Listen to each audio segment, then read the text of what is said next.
Hello, everybody. Welcome. Thank you so much for being here with us tonight and braving the weather. And for those of you online, thank you as well. Welcome to Designing Mobility Equity. My name is Jennifer Lawrence, and I'm the Executive Director of the Hideo Sasaki Foundation. The Hideo Sasaki Foundation was founded in 2000 by friends and family of our venerable namesake to continue his legacy of teaching, multidisciplinary design, and creating more opportunities for access to the design industry. In 2018, we created a new vision to expand opportunities for equity in design in the greater Boston community. At the Hideo Sasaki Foundation, we believe that design has the power to address the most urgent challenges facing us, and that design can be an agent of change. Our work aims to amplify voices, to create spaces for dialogue that highlight important topics of social justice and resilience, and to provide design education opportunities for employment opportunities for youth. Our programming is organized in 3 pillars. Research, through which we host a design grants program. Our cohort for this year just started last week, and you will be seeing our community-led design researchers. They will be working over the next 10 months on Boston's first food truck park, a permanent public kitchen, and a shade structure that is designed for and by teens in Cambridge. Our design education program, through which we host the Summer Exploratory Experience in Design and Designing Environmental and Social Impact, is both paid internships for high school students and college students. And then we also partner on various design education programming throughout Greater Boston. And then our final pillar, which is what you are looking at tonight. It's our public programming. It brings such events as this evening's festivities, as well as, sorry, folks. This incredible series of events that we have next week, which I cannot leave without telling you about. It's a 2-day series of events that celebrates Hideo Sasaki's legacy of collaborative design, which began at the Harvard Graduate School of Design in the 50s, right before he began this firm that we are in tonight in 1953. And Gary Hildebrand will begin with a keynote discussing the impact before we hear from Tao Zhang, Stephen Gray, Thaisa Wei, Dennis Pipers, and Mariano Campo. They will talk about how that legacy continues today and what the future holds for radical collaboration. Then on Friday, October 3rd, I need my notes because this is a big one. We will then host a full-day symposium here at 110 Chauncey. We will start by hearing from Maurice Cox, who is currently at Harvard. He was previously at Tulane, and the former mayor of Charlottesville. And before we move into a plenary session on the state of integrative design at Sasaki. And then we'll move into 2 lightning talks on this from experts on environment and technology, as well as designers, clients, and communities.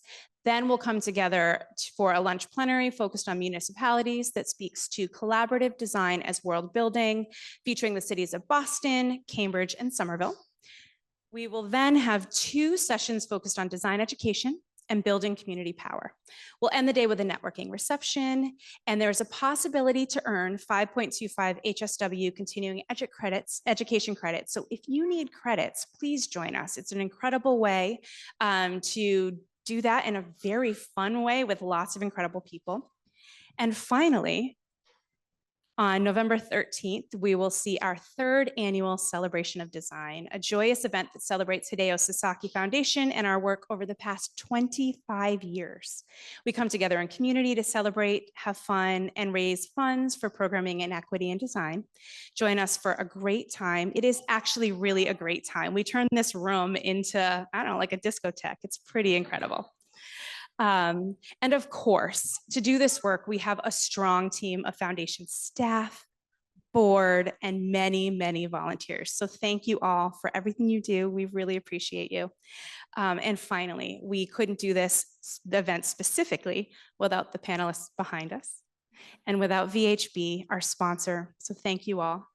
Without further ado, I would like to introduce Wendell Joseph of our new neighbors, Envision Resilience, to moderate this incredible panel. Thank you, Wendell.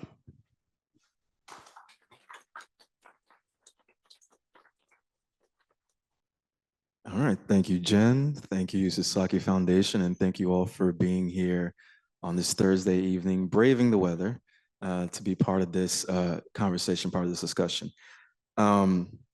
So I just, again, want to acknowledge those of you who are in the room with us and also those who are joining us virtually online. Um, there's probably a couple of different buckets, if you will, right? So there are some folks for whom this may be your first time attending a conversation, a public discussion on mobility equity. If so, welcome. We'll definitely try to keep the jargon and the acronyms to a minimum. There's quite a bit of them. There are others who are, you're very much used to this. You're always involved, you're plugged in, you know what's going on, what's happening, and you're always interested in being in community with folks who are share the same values and mindset as you all. So welcome back. And there are probably those who have probably been to maybe enough of these, and you're like, I got maybe one more left in me. But I'd say just hear us out for a little bit, right? Because we talk about this so often in Boston. We talk about it so often in the Commonwealth. This is probably the one thing we talk about as much, if not more, than housing. And for good reason. I mean, transportation or mobility rather touches our lives in very intimate and very personal ways and impactful ways. And we are aware of like the challenges that we face in being able to get from point A to point B. One of the things I wanted to start off with that I like to do for my own benefit is to just look up the definition of a word, especially if it's a one that we use over and over and over and over again. So when I looked up definition for equity, a couple of things that I saw: fairness or justice in the way people are treated. I saw the quality of being fair or impartial. Some people talk about equity as a concept. Some talk about it as a process. Some people talk about it as an orientation or a heading, right? Away from getting from where we are now to where we hope to be, where we aspire to be. What I really liked, the definition I really liked was from Oxford Languages, and it talked about equity as the quality of being fair and just, especially in a way that takes account of and seeks to address existing inequalities. And I think that definition gets us closer to the heart of the matter, to the root causes. Because mobility is defined as the ability or capacity to move freely, easily, efficiently, and comfortably. Right? Freedom, ease, comfort, efficiency. So for those of us who are in the room whose work is rooted in the built environment and community development, obviously we know how infrastructure has been used in this country as a past, and even now, to limit mobility and to limit movement, and indeed to limit and legislate freedom, bodily autonomy, and agency. And so design as an intentional, active, communal process is so important in being able to realize alternative outcomes that are not about inhibiting movement, but really just opening it up. Design is a intentional process. There are consequential outcomes, but I think if we can come to some agreement as to what our values are going into the process, hopefully we can realize better outcomes and different outcomes. And so it's an expansive conversation. Obviously, mobility equity is a lot more than just your experience taking the T, which is important. It's a lot more than sitting in traffic on 95, which obviously is not fun. But it's also, hey, why does the city look different as soon as you go south of Mass Ave? It's why does one side of Ruggles look different from the other side of Ruggles, right? It's, busing in the 1960s. It's so much more than just what our personal experiences, but how do we as a community value space and freedom of movement, regardless of how we show up in space. And so it's an expansive conversation, a timeless conversation. What we want to do today is kind of give you a little bit of a flavor of how different folks are navigating those conversations in their respective spaces.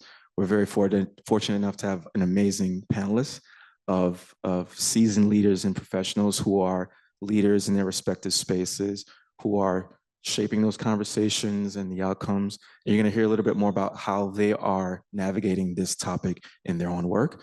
And hopefully you'll be able to take some stuff back in your own communities and your own practice that you can iterate on. We're very fortunate to be joined by Iram Farooq, who's Managing Director of Campus Planning at Harvard University, and formerly Assistant City Manager for Community Development, City of Cambridge. So Iram used to be my boss. We've also got Nicolette Hastings, who is the New England Service Leader for Transportation Planning and Operations at VHB. Last and certainly not least, Brad Rawson, Director of Mobility for the City of Somerville. So we're going to jump into our first question, kind of like a broad opening question. So I talked a little bit about equity, mobility, equity. First question is, how does mobility equity manifest in your work, whether it's the projects or processes that you're responsible for, or the constituents and the communities that you're accountable to? How does mobility equity manifest in your work? Who wants to start? I can start. So as Wendell said, I've had two different roles, for a long time working in municipal planning in a range of different capacities. And I've only been at Harvard for the past 7 months. So my perspective is going to be much more the municipal planning perspective that I talk about today. But clearly, I'm already starting to see there are things that matter, even in a place of great privilege like Harvard, where it's sometimes even more important to be thinking about things like equity. But just, I think I really like how you started off, Wendell, by really walking us through the various potential definitions and different ways of thinking about equity.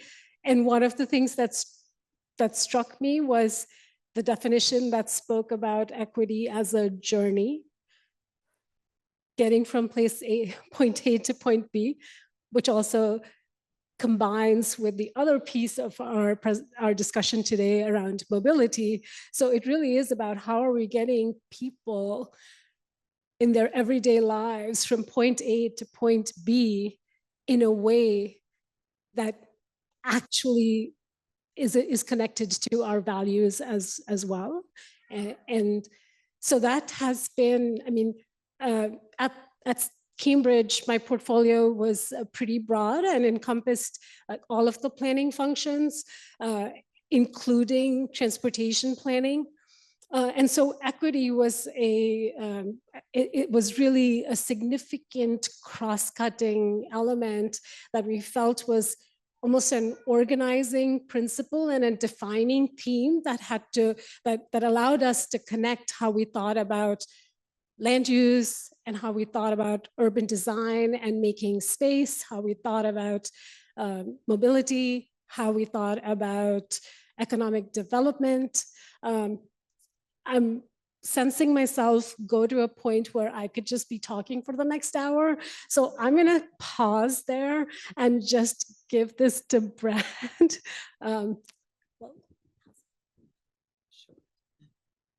Thank you, Iram. I think there's so much to dig into here, but thinking about where this topic manifests in my work day to day and the work of the HB, I mean, it's really integral. It's part of our mission to include diverse voices, understand diverse perspectives, backgrounds, drivers, and how, as a transportation professional, we can accommodate those and balance those, what can often be competing needs within a finite resource of space. Thinking about, driving solutions that allow for access to opportunity, that improve safety and reliability.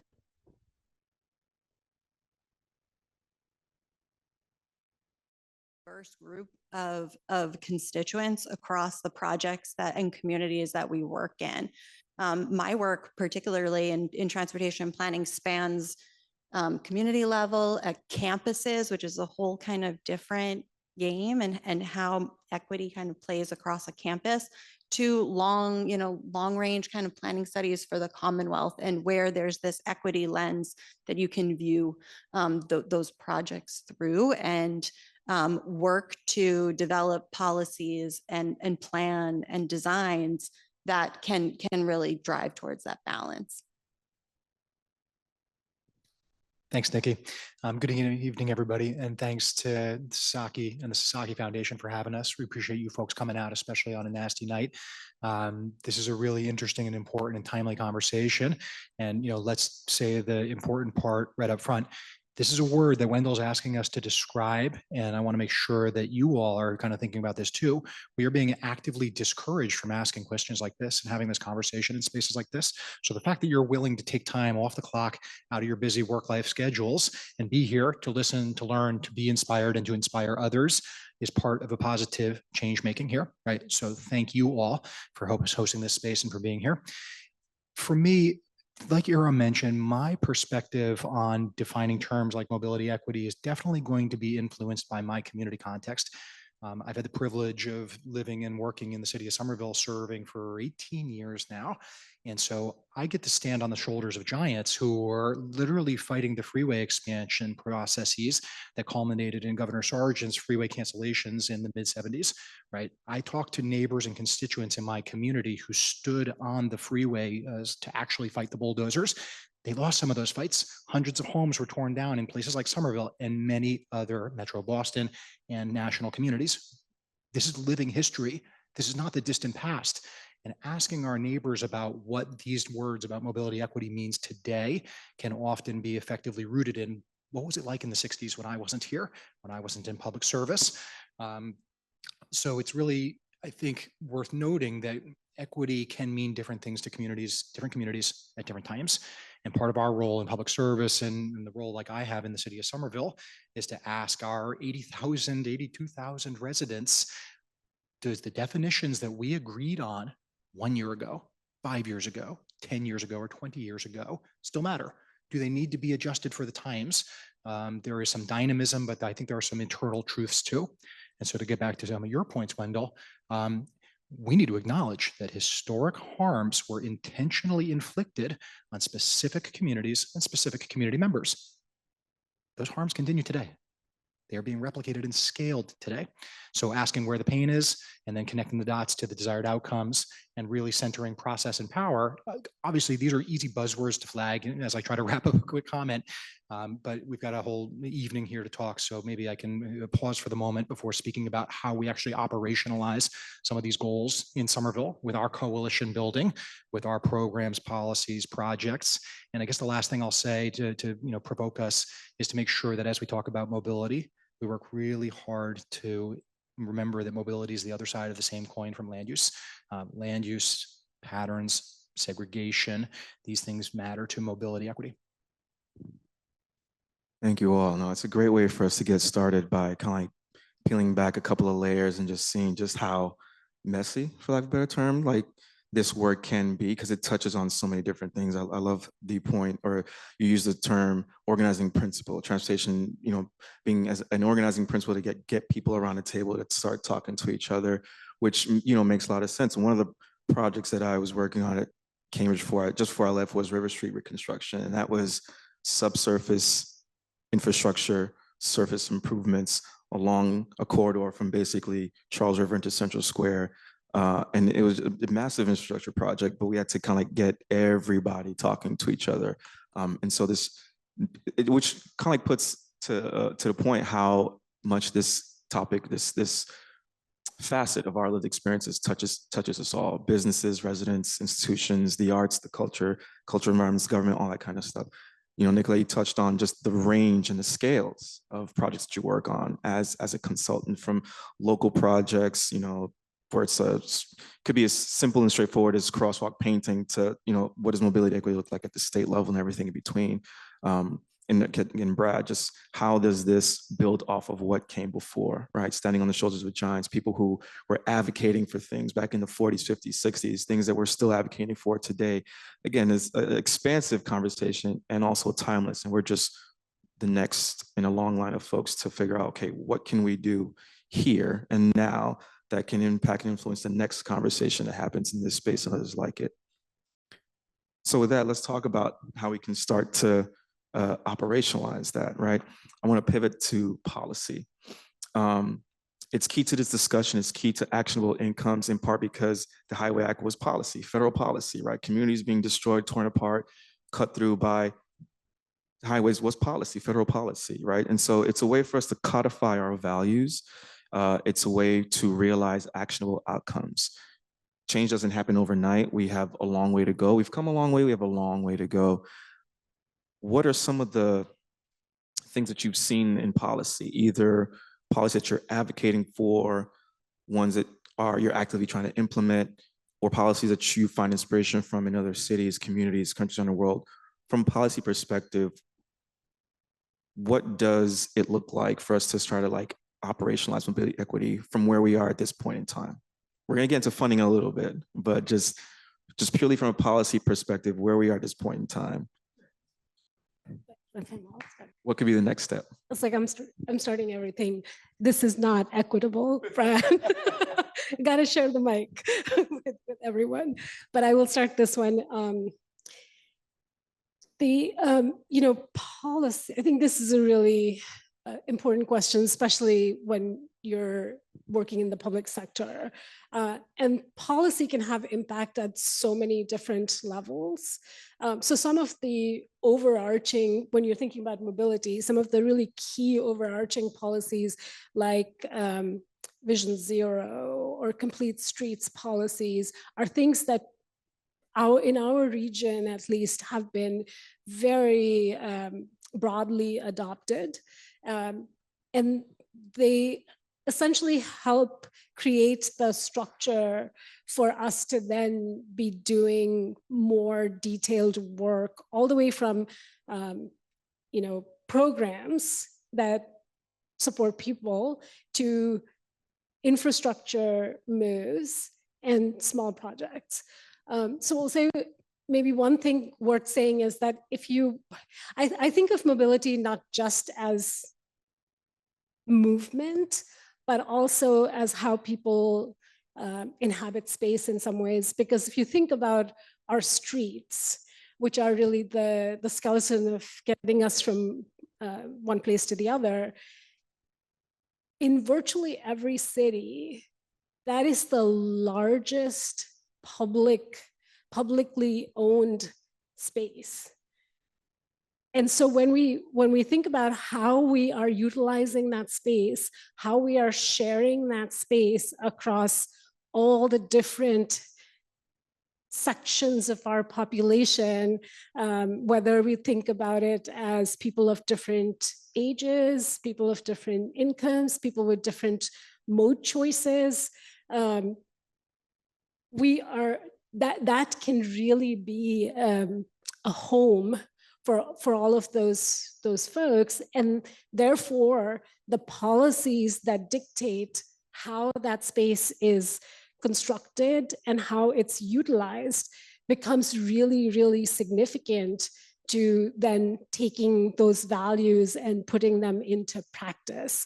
So I think one of the things that people love to complain about in our area, hopefully none of you, is just the proliferation over the last 5 to 10 years of our bicycle infrastructure, for example. And that's something where, your last definition of equity, of fixing the inequities that have historically existed, is actually manifested through that move. If you talk to somebody who predominantly drives and is upset about this change, the thing you will hear most often is, but bicyclists are not supposed to be here. The roads are for cars. But truly, the roads are really not for cars.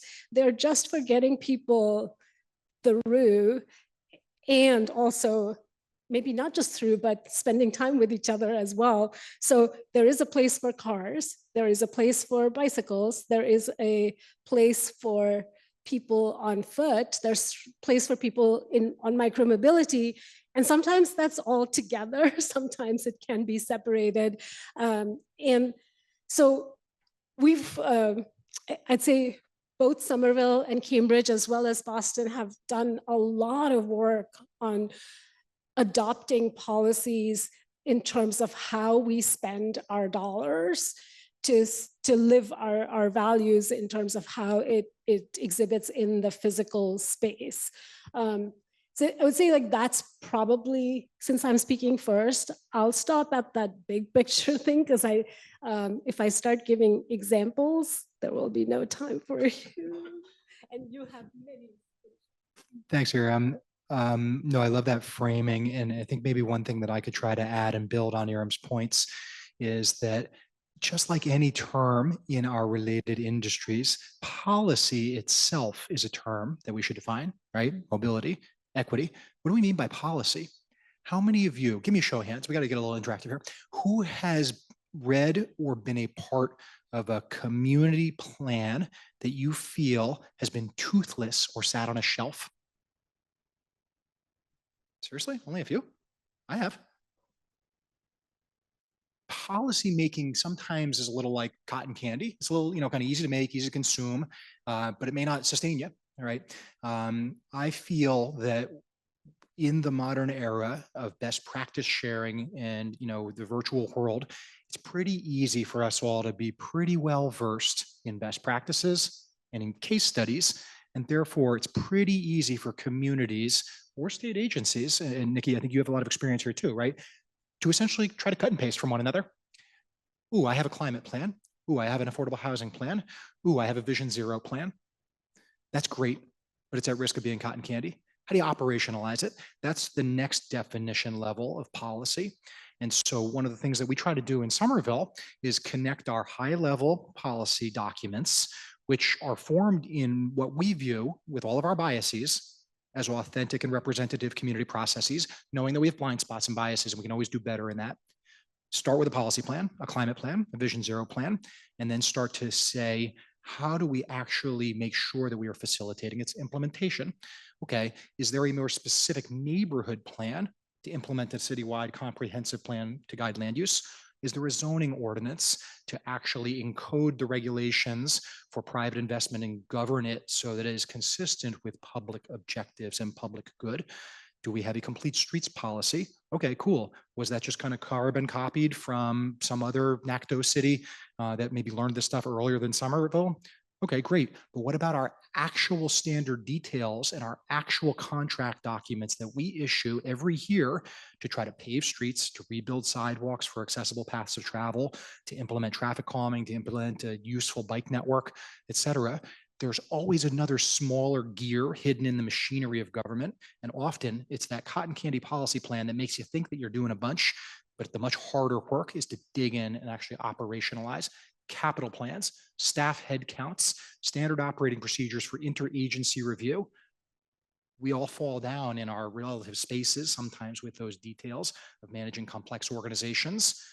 But if we learn to do them well and we communicate them back to our end users, our constituents, our community members, then we can try to address the persistent lack of trust in institutions, which is well-founded.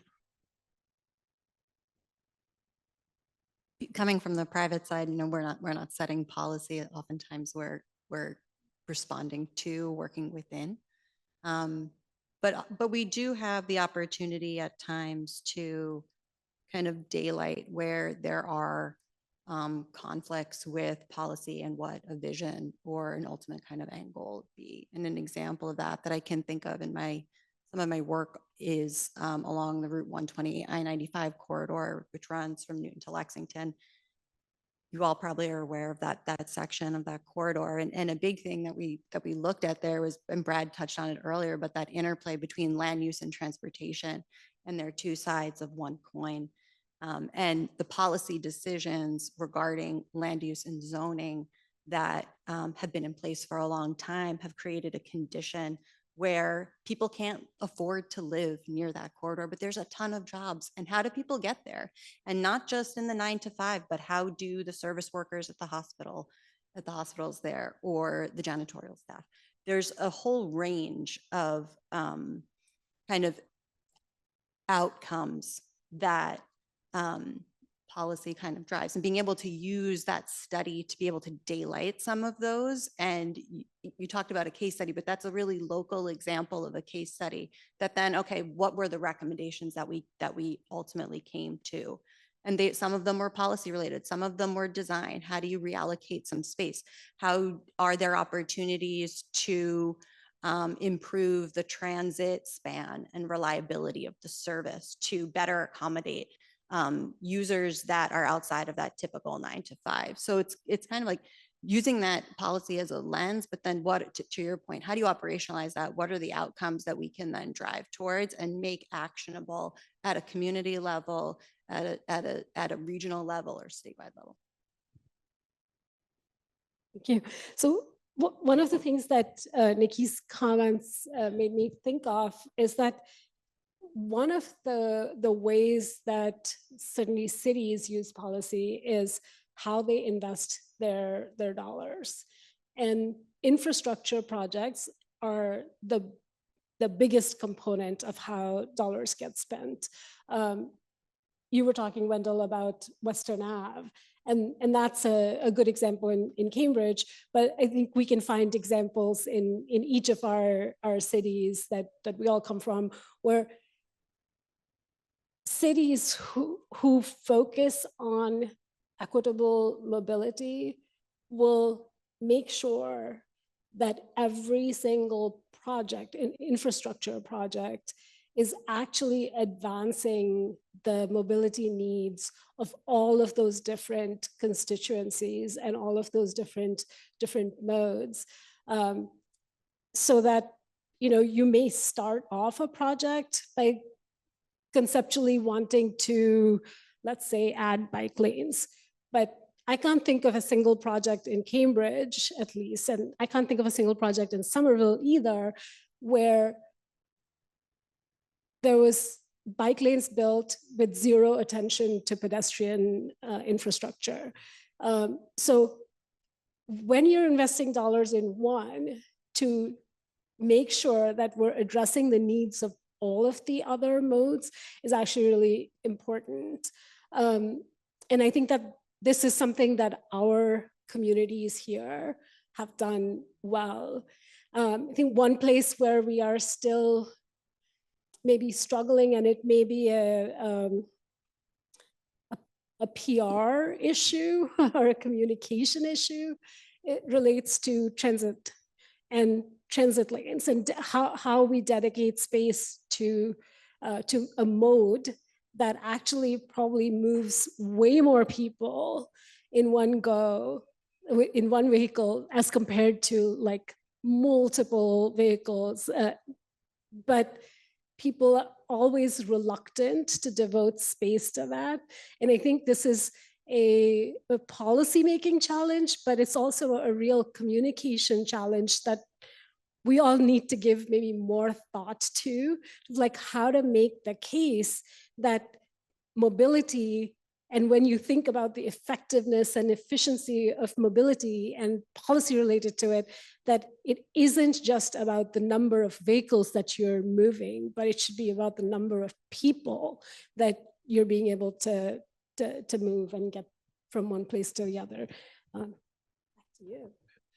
No, these are all great responses. Thank you. I feel like there's like another conversation within each of those responses. Obviously, you don't have time for all of that, unfortunately. But I think something that you mentioned around just now, I think in a way, kind of touched on like the different, I guess, dimensions, if you will, that we can talk about equity, right? So conceptually, the idea of like people should just be able to like get to where they need to go, get to, like, conceptually we can understand like mobility equity in that standpoint. You talked about how cities like Cambridge and Somerville and Boston, many others, who are, when you're thinking about it from a policy perspective, like each project is meant to like move us closer and closer to that thing. So now we're talking about an orientation or a heading. And then there's also like the notion of equity being a process, right? Like how do you actually do that on a project by project basis? And so I think that I want to kind of like use that as a segue to this next question.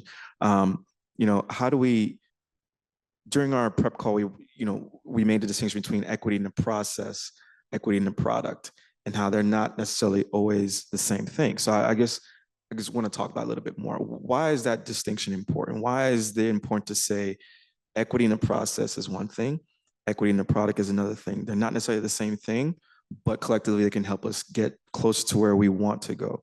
So why is it important to make that distinction? And to what extent does that distinction change how we even talk about mobility equity? If it's okay, maybe I'll grab the first response here and welcome others' feedback. Again, looking back with the benefit of hindsight, what is the dominant criticism of federal, state, and local transportation and land use policy from like the 1950s and 60s? It was top-down highway building at the expense of communities. And I believe that the history of planning, policy, architecture, landscape architecture, transportation engineering can sometimes be characterized as a little bit of a pendulum swing, an overcorrection from that horrible, horrible paradigm that we all think of with like the Robert Moses era, right? The kind of the almost the comic book villain of heavy-handed public policy by the privileged for the benefit of the few. I've read lots of articles, had lots of conversations that professionals like all of us had an understandable pendulum swing and perhaps went the other direction, and for a long time started behaving like our professional stories, journeys, and lived experience could not be added to public dialogue. And so we became neutral arbiters rather than advocates ourselves. And I think here we are in 2025, where we may be landing on a halfway decent middle ground, where we are able to say we have strong opinions rooted in principles of equitable process, equitable outcomes, and therefore here's how we recommend this civic dialogue play out. So process and product can be a funny series of tensions, but I think it's worth naming it and leaning into it. Let me use an example from my day-to-day work. So my team is responsible for many things, including saving lives on Somerville streets. No human should die in any way on our streets, period, full stop. This is a principle that our community has endorsed from the grassroots level to the highest corridors of power. We have encoded it in official city policy. We have operationalized it in many, many different kind of mechanical steps of the way we run our organization. But let's take that to its logical conclusion. If the imperative to save lives on our street is so strong that we forget to check with end users, residents, small business owners, and advocates, are we at risk of slipping back into that Robert Moses paradigm and stereotype? I think the answer is yes. That is certainly how we can be portrayed on the street. And so finding that balance and saying, we're here to deliver results on affordability, on resilience, on safety. We are committed to moving smoothly, effectively, and with urgency to deliver outcomes. And we are humble enough yet to build feedback loops into our public processes so that we feel like we're doing this together as community members, rather than folks in power and folks who are end users, essentially having to live with new realities.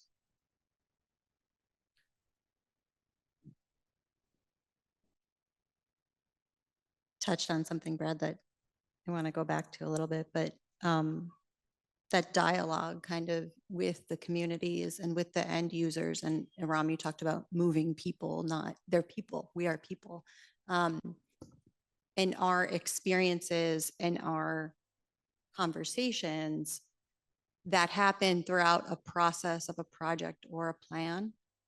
I think we have to be really mindful that we don't take those conversations and then go back into a closed room, like you're saying, Brad, do the design, come back, here it is. It's about that iteration and that kind of constant conversation, and not always with people from only an advocacy community or people that are the ones that are always showing up at the meetings, right? How are we reaching people that all people that use a facility or that need to move from point A to point B, and there are a lot of barriers to those conversations. And what are we doing in the process to better connect with people and meet them where they are and find creative ways to engage throughout the process in ways that people can genuinely share their experience, but also then provide feedback so that that product, that outcome is better aligned with what their needs are. Thank you. I think Brad and Nikki have really laid this out very well. I don't have a ton to add. But maybe what I will add is one thought and one example. So one of the things I really love, and it comes from the universal design ethos, is nothing for me without me, right? And so it's so important that we're not making assumptions about what people need or want, but actually simple task of asking them. And the example I wanted to provide for that is actually from Cambridge. And Jen Lawrence is the hero here, because we had in Cambridge this community engagement team, which was developed from the families and children in school perspective. And it essentially was a team that's recruited from immigrant and linguistic minority communities to then be the ambassadors and the connectors to each of their communities, so that it's not some alien voice from somewhere or somebody who doesn't understand or cannot connect with people asking questions and making interpretations of what the responses mean, but it's actually somebody who is of the community who is able to provide true interpretation. And Jen, when she used to work for the city of Cambridge, brought that ethos into planning and essentially got this team to start doing work on planning projects with us. And it worked well enough that about 8 years ago or so, we actually created a community engagement team that essentially, whose job is to support planning endeavors. So we actually help them understand planning principles, the issues, and spend a lot of time working with them so that they then can take the information directly to their communities. And I think that has been really successful in being able to draw out the voices, that the quieter voices and the neglected voices that are very, very easy to sideline otherwise. So that in terms of like really building a more equitable end product, that process piece is the only way to get to that. Otherwise, we're just making guesses. And then the last thing I wanted to say, which is about equity, less about process, mostly because I'm struggling with what the process solution here might be. So I sort of throw this out to all of you as a question almost, because when we think about equity, all the things that we talk about are the various constituencies, the various stakeholders today. We're not actually thinking in quite the same way about the people of the future, the kids who will be eventually inhabiting the spaces that we create. Because the things when we build cities, we're not building them for 2 years or 5 years. We're hopefully building them for 50 and 100 years. And so how are those voices and their interests represented in the work that we do today? And I don't have an answer, but I just posed that question. Maybe Wendell can answer it.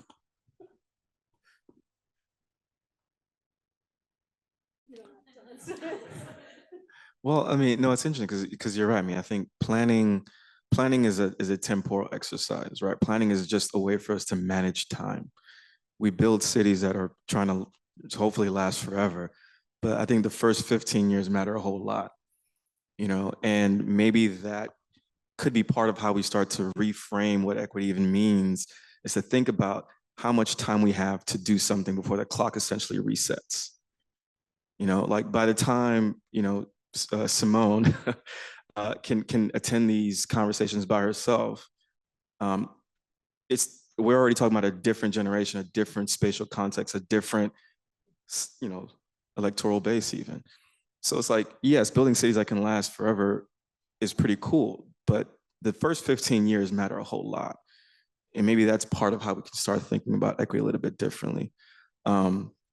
A lot of great things were shared here. You asked me a question, you threw me off, Iram, because I had a, Brad, go ahead, jump in. Do you mind if I jump in and build on some of Please, that thread? please, Yeah, please. again, the who matters a lot. Everybody knows this. You all are active in your professional life and in your personal lives, but who is well served by our traditional model of policymaking? Who can attend a night meeting delivered in English, full of technical jargon at 6 p.m. in a crowded and sometimes heated middle school cafeteria? Most policymaking, most transportation policy work, most critical design decisions whether to eliminate a safety measure, a sustainability measure, are made in spaces like that. And so I think all of us in this room know that happily, long overdue, our related industries have started to get beyond that model. And we've started to say, oh my goodness, to your point, Iram, somebody might not be comfortable for a variety of reasons speaking in front of a crowd, something as simple as that. Somebody might have various other linguistic, cultural, time barriers to participating in that form, where folks like us and our teams are going out to ask our residents, ask our community members, ask our stakeholders, is this the right direction? And so happily, and long overdue, our related industries have started offering up many and more diverse ways to get more voices to the table. So now we see better youth participation, to the point about future-proofing our decision-making. One of the things that I've been really proud of, and Jen Lawrence from Sasaki Foundation and I just had this conversation recently about some youth leadership work that she did in a previous stage of her career in Somerville with a nonprofit community organization. My team actually works with that team now, and we bring in young people to actually essentially tour sites with us, look at engineering drawings and data with us, give us their stories and their lived experience about a street that we intend to fix and make safer, more sustainable, more equitable, more responsive to community need. And we actually bring them in even before we kick off our formal community process. There's a little bit like a preview, a ground floor thing. And it's something that's only a few years old. Like I said, this is overdue process improvement, but there's one small example. Here's another one. We all have images of disproportionately middle-aged, white, wealthier homeowners in urban spaces showing up and essentially arguing against what we might view as equitable or sustainable outcomes. But who's actually missing from that conversation? Honestly, sometimes it's older adults. Today, I was serving on a local task force addressing our accessibility transition plan and renewing it. And we're like, okay, so how can we look you all in the eye and say we are bringing content to where you're at, coming into different housing developments, different advocacy organizations, making different ways of participating viable for people with different abilities, right? Because older adults and people with disabilities are disproportionately excluded from our policymaking, just like our teenagers are. So again, constantly asking those questions about the who in order to build consensus on the what is part of the thing that we are all really trying to make up for some lost time on. Yeah, no, for sure. I remember attending a SNEPA conference once. That's the Southern New England APA, American Planning Association conference. Acronyms, right? Is that and I heard someone say, good planners are always engaging. And that's like one thing that stuck out to me from that conference years ago. Good planners are always engaging. There's always a conversation to be had. There's always someone who can be asked a question. There's always someone who can say, okay, here's my experience. And like that insight, that information, I think is kind of like what gets us closer to our policies looking and feeling less and less like cotton candy and more like something of substance, right? Because we're taking what is working well in other places and we're saying, okay, let's localize it, let's contextualize it. Let's ask this to so-and-so what her experience is. Let's ask this bro over there what his experience is. And so getting folks into the room is part of the challenge, right? But I think folks come into the room and they come with things, right? They come with their own experiences, yes, but they come with their own understandings of what things are or what things are. And some of that, sometimes that's true, sometimes it's not. And so the question I have is, how do we shift the conversation? Once we have folks in the room, how do we shift the conversation to have more of a deeper, more productive dialogue as to what mobility equity is, what it means, and what the possibilities are? One of the things that I remember seeing over the course of this past year, right? Because again, transportation and mobility equity is always part of the conversation, especially when somebody's running for mayor. And, I'm in some neighborhoods and I see signs that say, bike lanes help me arrive on time or alive. And I see other signs in some neighborhoods that say bike lanes help me arrive late. And so folks will, getting people into the room is one thing, right? But when it's just polar opposites, when it's a binary, it hurts us more than it helps us. And so it's a long way of kind of getting to the question. I think earlier in our prep call, you're talking about getting away from a scarcity mindset to a functionality mindset, right? Because the right of way is limited real estate, it's precious real estate, and everybody's trying to hold on to their piece. How do we transition away from that mindset of like, there's only so much for everybody, and I'm gonna hold on to mine for dear life, to a more of a functionality mindset where it's like, yes, it's limited resources, limited real estate, but we actually can share this in a way that actually makes sense and is equitable. How do we get from scarcity to functionality?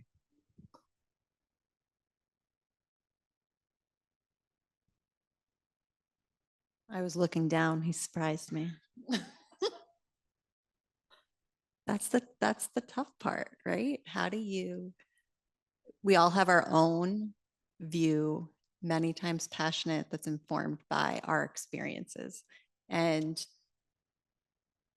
being able to see outside of ourselves is such a challenge, especially when it's about your livelihood. It's about your ability to access education or food or healthcare. And mobility is really those things, right? It's being able to connect places and for people to move freely to and from them. So there's so much passion kind of behind this topic, but getting to how we can get to the outcomes. I think part of it is finding where there are common ground and celebrating that reality. We want our spaces to be safe and secure.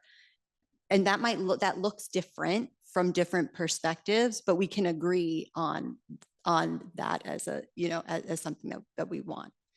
And where are those other kind of points of agreement or of common ground that then you can build from and work towards a kind of more, you can start there, right? We're starting from a place that then we can build towards that conversation of how do you get to operationalize that? Trying to think about an interesting example. This is a classic human psychology problem, right? We all know that it's easier to motivate people based on fear than based on optimism. When you think about kind of the work that Iram did in Cambridge, the work that I do in Somerville, a day in the life involves a lot of criticism, a lot of tomatoes thrown at you. It's actually much rarer to get little thank you notes, to get little statements of gratitude, in part because people who are broadly satisfied with the direction of a community rarely going to take the time to say so. They might say so at the ballot box. And in Somerville, we've been really lucky that for 20 years, that's exactly what our voters have said over and over again, that we are voting for progressivism. We are voting for sustainability, for equity, for responsiveness. But just as we were getting on stage here, I forwarded a little constituent note to some of our team who had some rough weeks. And look, everybody's fighting a hard fight right now. Like, the world is in a very difficult spot, and little gestures, little moments of sunshine matter a lot. So I forwarded a constituent note that had been submitted actually to our mayor and city council, not to us as staff, even though we invite that stuff. And it was just somebody saying, thank you for this project that you all just delivered. You've changed my day-to-day. And now I'm exploring neighborhoods in Somerville that I didn't used to go to because I can get there safely, walking or biking or catching the bus. And so, yeah, that scarcity mindset is so hard to break through, in part because when people are fearful of scarcity, they will generally raise their voices, and that's okay, right? I think we as change makers, we as professionals, we as public servants can do a better job of inspiring civic dialogue, the thank you statements, those little moments of optimism that cause somebody to pick up the phone, call their city councilor, call their mayor, send a note to their staff, call their 311 system and say, I don't have a complaint today. I just wanted to tell you that my bus was on time. I just wanted to tell you that I used to commute downtown to an event like this using bus to Red Line to downtown, 45 minutes. Today, I walked out of my office, got a Green Line extension that I helped to deliver, and it took me like 25 minutes, right? We sometimes get those little notes, which is like, you have changed things for the better. So that's one example of maybe an outcome, even if it doesn't give us the playbook to get there, to normalize and incentivize that type of all in this together perspective. So, I mean, inertia is a thing, and there's like things there that exist in a particular way. There's always a constituency for wanting to not have that change, because inevitably it is that way, because it was in the interests of the people who had power at the time that it was built or installed. And so it's continuing to serve the interests of that particular group of folks to this day. So the moment there's somebody who wants to change that, and especially if the change is a big one, essentially that group has to go into deep advocacy mode. And the language of advocacy tends to be the language of extreme positions, because by anchoring in the extreme position is the only way you can make sure that you might land somewhere in the middle. So I think this is almost a systemic problem to change making, that how can we think about it differently? And I think it's incumbent upon us as planners and designers to actually bring a different language to the table and a different way of having that conversation. I think you're exactly right, Nikki, when you say we need to find the synergies where a particular move is actually in everybody's benefit, and really elevate those components. Because well, actually, the other confounding factor is politics, right? Because politics tends to be driven also by those extreme positions, because that's the movement that gets people elected or not elected.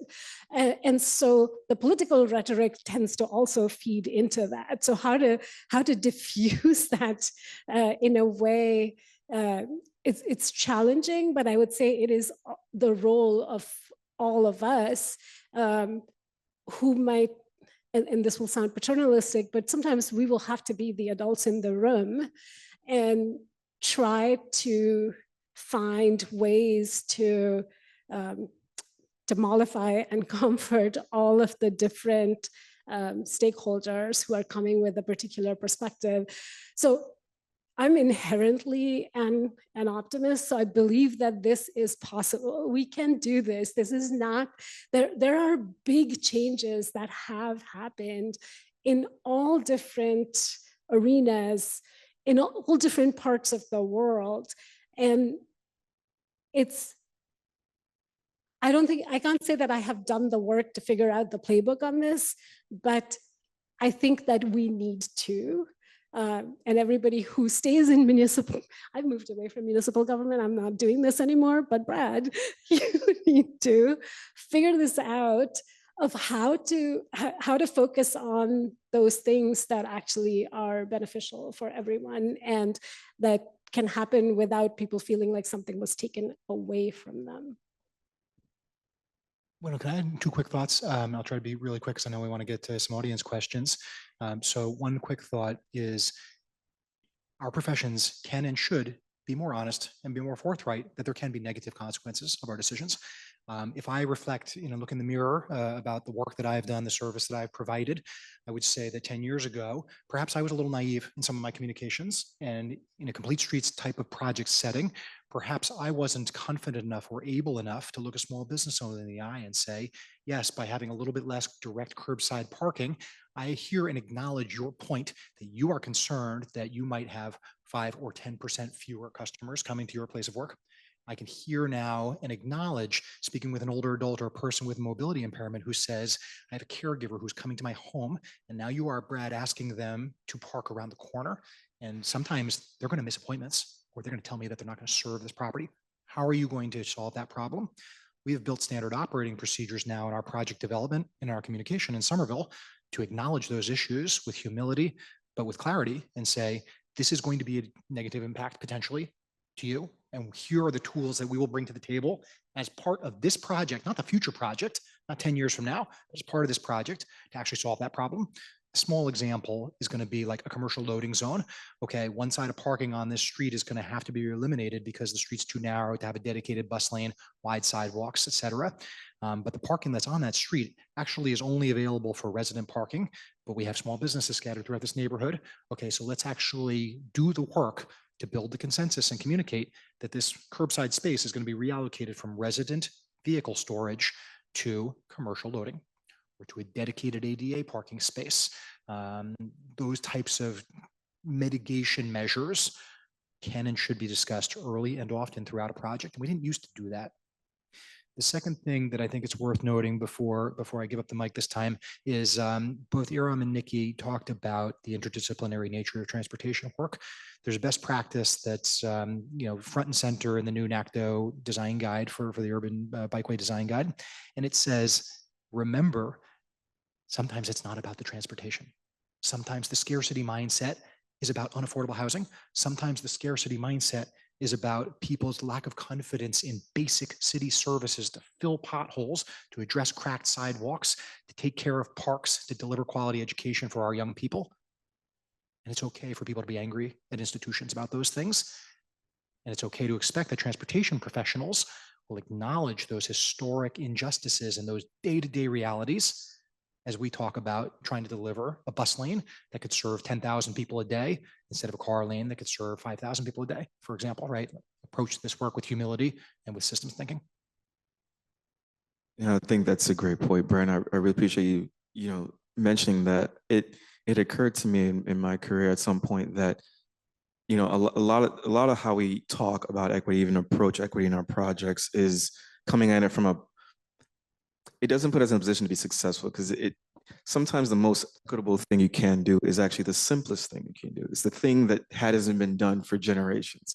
It is that cracked sidewalk. It is that street light that just never seems to be on. It is these very seemingly small, innocuous things that people have to deal with every single day that creates this inequity.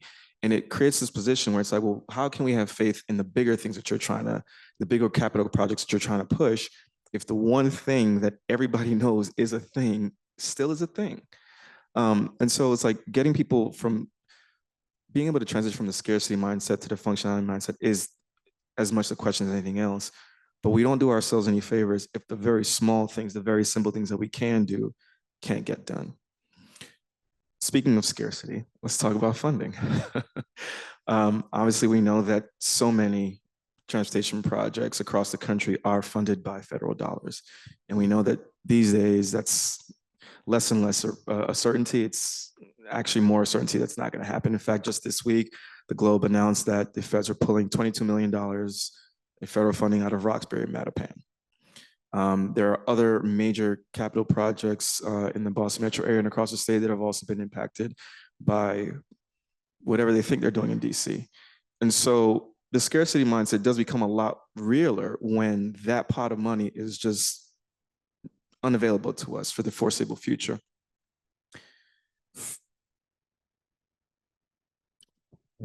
What are our options? What are our options? What does it mean for us to still try to move this work forward in a meaningful way? Because time is not on our side when we're essentially trying to do it with a hand tied behind our back. What are some strategies? Are we talking about coalition building in a very different way? Are we talking about intergovernmental collaboration in a very different kind of way? Like, what scale of interventions are we talking about now that federal funding is just not a thing?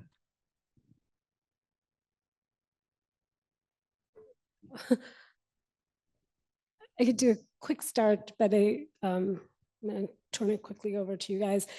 I mean, so many of the projects, you're exactly right, that we have conceptualized to be transformative, supportive, building equity kind of projects. An example is, we'd gotten, I think it's called the Building Connecting Communities grant, which has now gone away, to build a bike ped bridge across the Fitchburg line to connect the largest cluster of public housing or affordable housing in Cambridge to resources and like open space and shopping and schools. And that's not going to go forward. And that is not the magnet. I mean, you know, even a place of privilege like Cambridge cannot step in and fill all those funding gaps. You might be able to do one project, but not 5 if you had conceptualized that across the region. At a different scale and impacting Harvard, you know, the elimination of federal dollars, impacting also Cambridge from the I-90 project is going to just be, I think it's just going to set our region back probably decade or more, right? Because that project, there are ways to fill the gaps, but the most likely outcome is that the scale of the project diminishes and you're not able to build in all of the things that were going to be important to the community. It takes a shape that is much more of a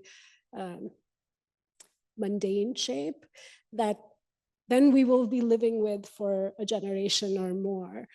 So in some ways, I think the dilemma in front of us is also that in this context of reduced federal funding, how do we make smart choices about which are the things we actually choose to do and which are the ones we defer so that we can do them right when we actually get to those? And I'm not saying I-90 is one of those, but it's top of mind.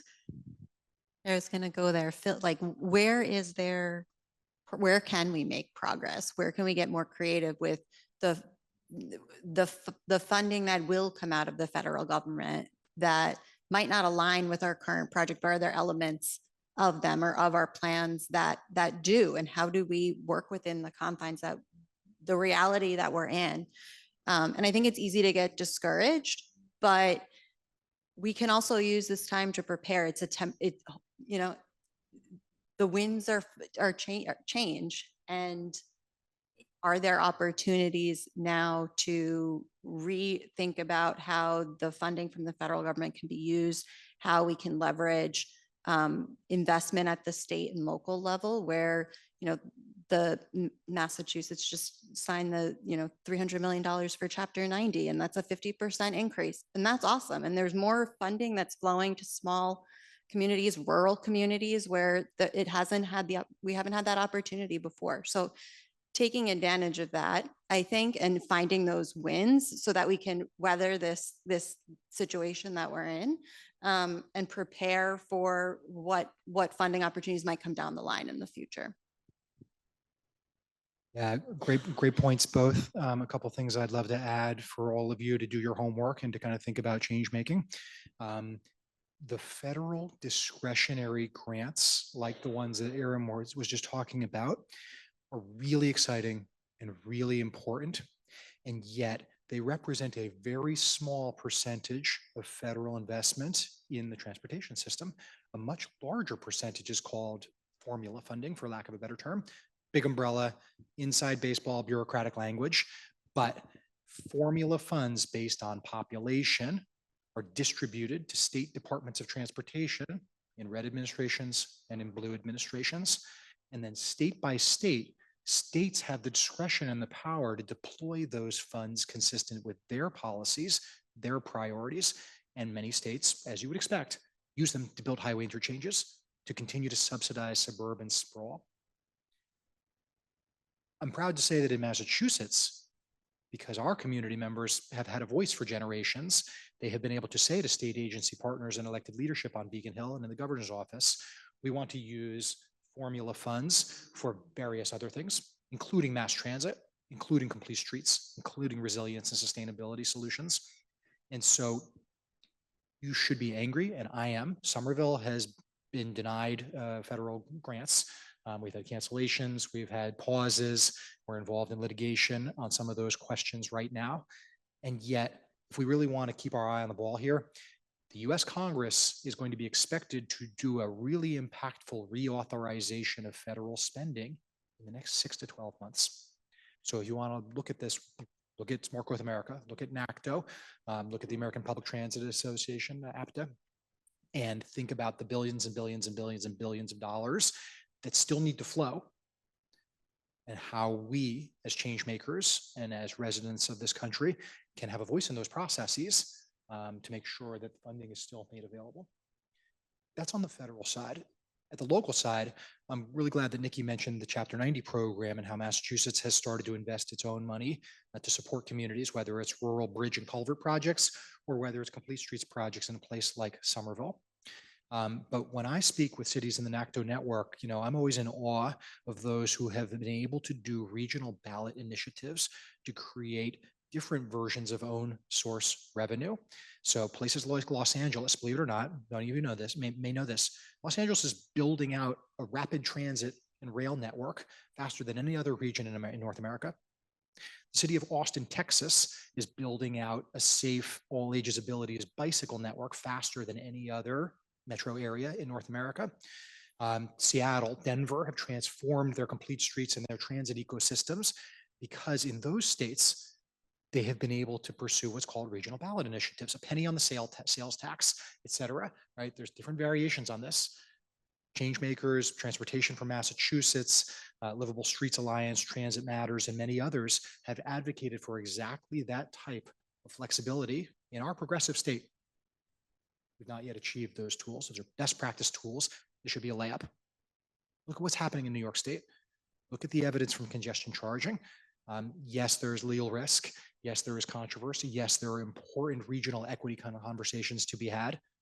And yet the ability to actually raise revenues from at the local level is something that I believe Massachusetts can do a better job at to insulate ourselves from these changing winds at the federal level.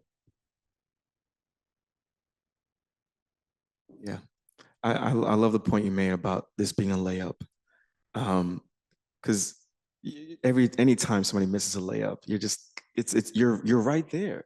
It's right there, and you would hope that obviously in a place as privilege and resources ours with this Boston, Massachusetts, that we do a better job of hitting our layups. But it is frustrating when some of the most basic, again, some of the simplest, most impactful things that we can do to realize change, we just can't for whatever reason.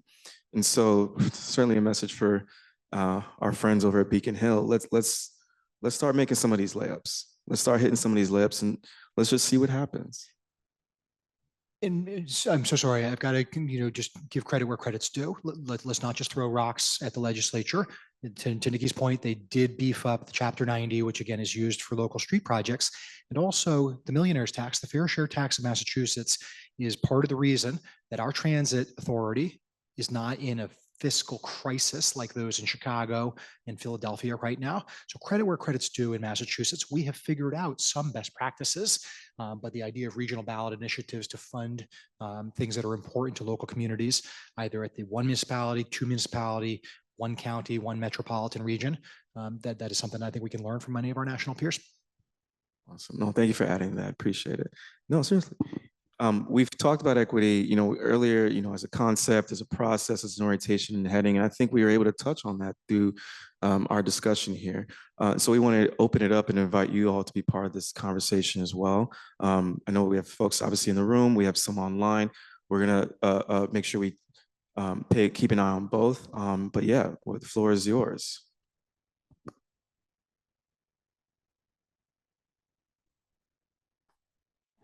All right, Gabriel. Thank you all for this. This is really great. I love to kind of say that moments like these are really nutritious. So thank you for a nutritious evening. I'm going to try not to ramble, but this is a really helpful conversation, inspiring conversation. And as a planner, sometimes I find myself frustrated that I don't know, CNN, MSNBC, they're not talking about transportation issues at this scale, because it does feel like it's one of the limiting factors regarding socioeconomic mobility and how to get people, just exploring more, but also just connecting people to jobs. But in addition to that, the whole sustainable component of transportation is also really key. Don't quote me on this, but I've read in various places that like a third of microplastics come from tire erosion. And that is really like alarming and concerning for so many reasons, because I feel like for the everyday person, they don't really think about transportation enhancements. They don't think about transportation from that perspective. And in a lot of regards, it seems that the ship has sailed on like the bad transportation planning in a way. And then on the flip side, for changing it, it seems that it has to be so incremental. So it always seems like it's a bit tricky. But then it seems like, you know, regarding the pendulum, for it to swing in the other direction, we need a lot of big projects that kind of really change and make things a lot more equitable and better for folks. But that would just only receive so much pushback. I'm trying to get to my question here.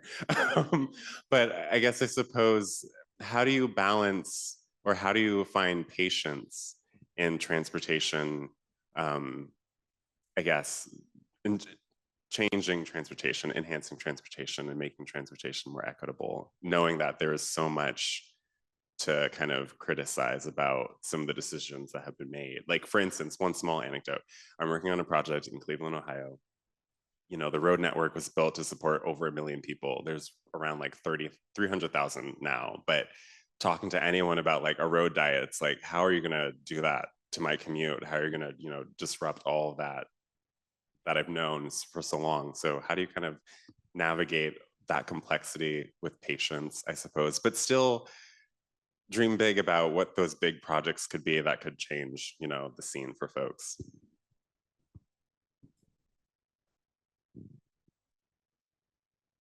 Who wants this? I mean, there's a lot that I certainly appreciate it.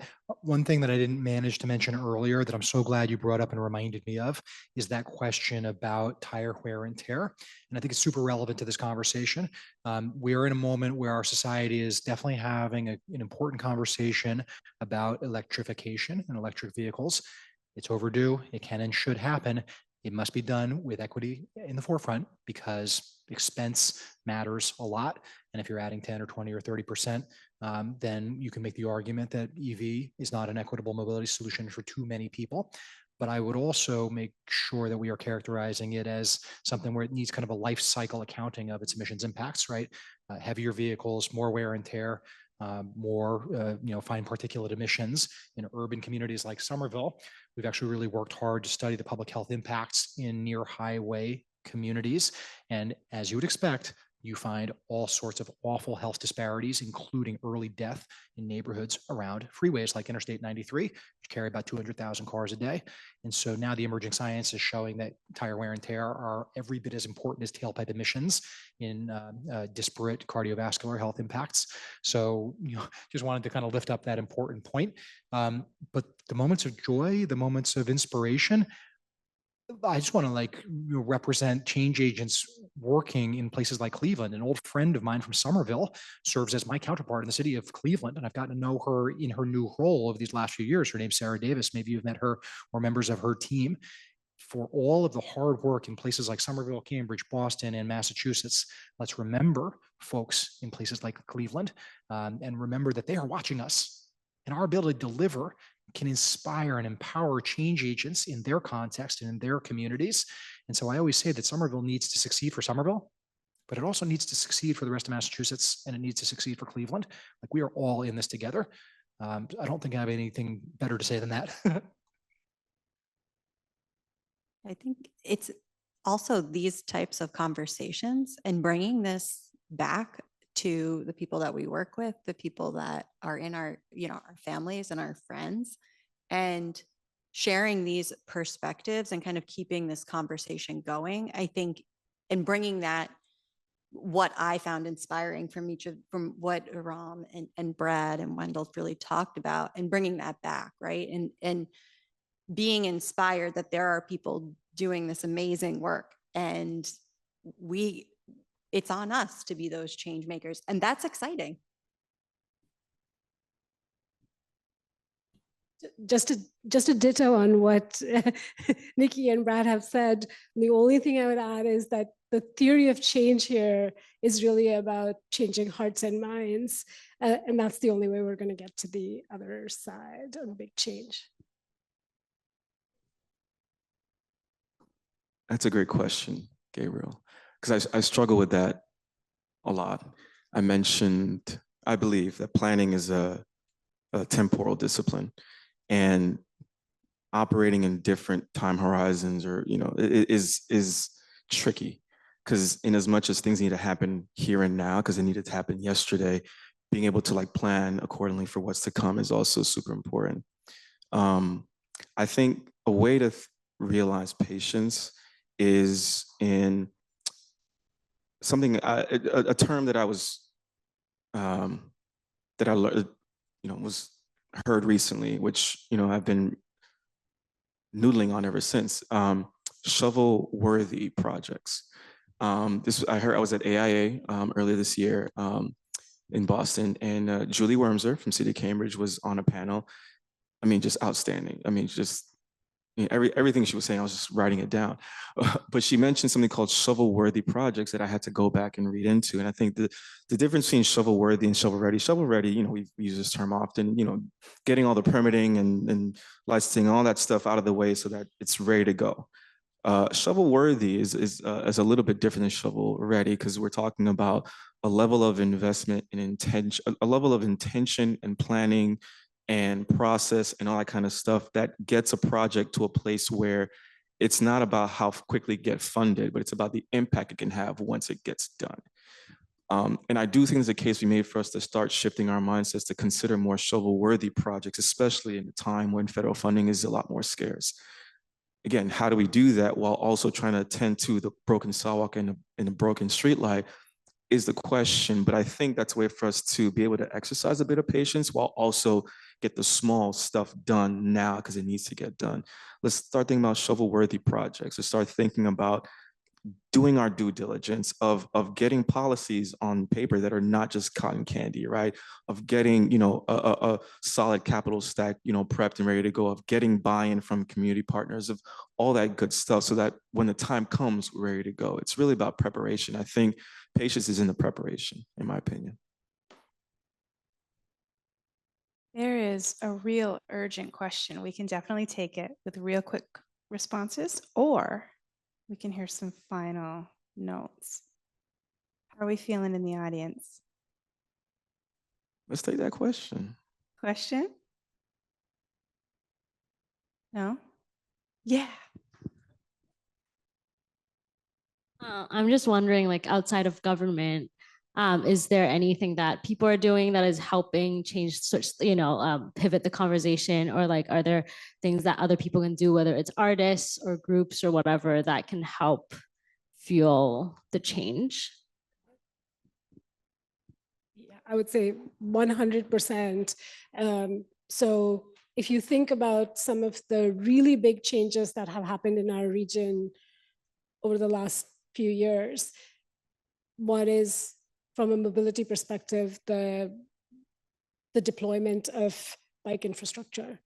That is driven to such a great extent by resident advocacy. Similarly, you would have thought for decades that zoning could never change. You would never have increases in zoning. It almost always went the other way. But it's really community advocacy that has led to big changes in Cambridge and in Boston and Somerville that have really allowed a lot of increased density for housing. It's entirely, I think, attributed to the political impetus that has been created by the YIMBY movement. So absolutely, everybody who is not a planner who's a thoughtful person that lives in our community or works in our community has a role to play. But I think it's about collective voice and collective action that really drives the change. Just one thing to add to that, I was thinking about, different perspectives, different voices to engage. And someone brought up youth earlier, and, you know, engaging with young people in our communities, whether they're our children or, you know, we're volunteering as a Girl Scout troop leader, whatever, wherever we interact, bringing them into the conversation and exciting them about this topic and careers in planning and design and engineering, and right, that we're creating this world for them that they're going to inherit. So we want them to be invested in it early, and just thinking about our touch points with them really struck me. Yeah, brilliant question. Thank you. And it's, again, it's so centering as somebody who's in government and has been in public service for 25 years to remember and to clearly say to all of you that change making can and should occur by many different people from many different walks of life in volunteer or professional capacities. The number of times that I have, to your point, Nikki, you know, conversations with educators, teachers, for example, and hear from them that they are committed to a certain type of civics, about just talking about the issues that our students and families see in their communities and saying, wow, the transportation ecosystem in Somerville is changing. What is the classroom role to talk about that? Teacher as change maker, teacher as contributor, art and music and literature and film and media. There are a million ways for, to use your example, for the arts community to be engaged. It has always been a vanguard of resistance against totalitarianism. It has always been a vanguard for social change, lifting up voices that have been marginalized, right? Think about the women's rights movement. Think about the LGBTQ movement. Think about race and the movement for Black rights. Art, music, film, television are critical opportunities. So anybody who's in marketing, anybody who's in any of those spaces can and should, if they're comfortable and willing, use their space to talk about issues related to transportation equity. Back a little bit closer to home, I just want to flag two more perhaps unexpected partners that we are seeing enter the Vision Zero Coalition. One is the American Association for Retired Persons, AARP. We are experiencing a massive demographic wave in this country. You all talk about this in your day-to-day, right?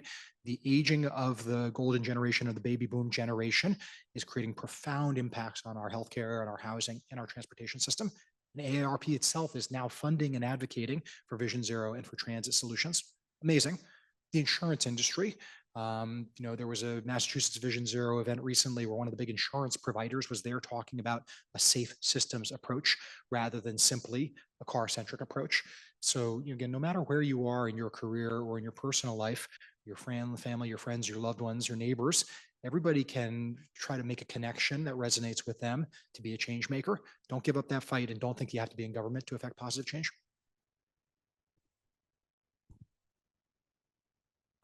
I totally agree. I think one of my personal favorite examples of change making is a small thing that happened in San Francisco that turned into an international movement, Parking Day. You know, it was folks who wanted to illustrate that the amount of space we reserve for cars can be used for a lot more things. One day they started feeding the meter, and instead of parking cars, they just set up camp. Arts and game, you know, and it became what it is now, where every year across the world, people are doing parking day installations. And I mean, it's just one small example of many, but it's like, I think it sometimes takes something that small that can turn into something big that starts to change mindsets from a scarcity mindset to a functionality mindset. It's like, okay, this actual box that is maybe usually empty on weekends can actually be used for something else if enough people can, coalesce around that and do something about it in their community. And honestly, don't ask for permission, just do it. Well, within certain, legal parameters and all that kind of stuff. Don't get into unnecessary trouble, but get into good trouble, right? Get into some good trouble.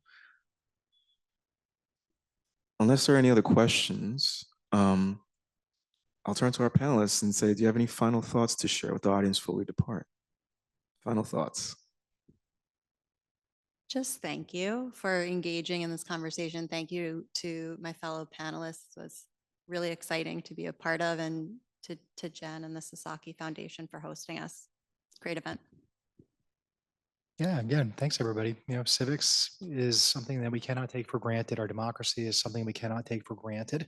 Every single thing we love or hate about our day-to-day existence probably has a connection to public policy. And whether it was like accidental, clumsy public policy or intentionally exclusionary public policy, once you start looking for this stuff, you can never stop seeing it. And so I hope that this evening has been helpful for all of you. So thanks again, Jen. Thank you to Marianne and the Sasaki Foundation. I appreciate you putting this space on. Thanks. Thank you. So I came in today having had the longest week in a long time, sort of exhausted. And when Jen asked me, do you need anything? I said, well, I really like a nap. So that's what my week has been like. And I think I'm leaving today really much more energized than when I came here. So I just want to thank all of you for the opportunity and the conversation. And absolutely want to thank Jen and Marianne and the Sasaki Foundation for hosting us. This was amazing. And you, Wendell, for being an awesome moderator. This would not have been such an active conversation were it not for you. Thanks. Thank you, Iram. Thank you, Brad. Thank you, Nikki. Let's get up for our panelists first and foremost for their amazing work and insight. And again, obviously, thank you to Jen, thank you to Marianne, to the amazing Sasaki Foundation for always making sure we have space for these kind of conversations. Y'all get up for Sasaki Foundation, y'all.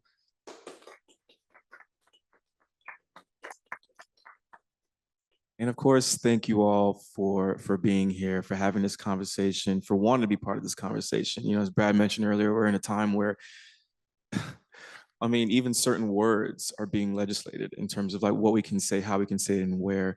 So the fact that we are still choosing to be part of these conversations, to speak plainly about what's going on and what we can do about it, I think is important. So give it up for yourselves for still being about that life. And yeah. And on that note, we wish you a good night. We hope everybody here gets home safely. We want to see you guys at the next Sasaki Foundation event. In the meantime, please, mingle, meet somebody new, sip on some wine, and enjoy the rest of your evening.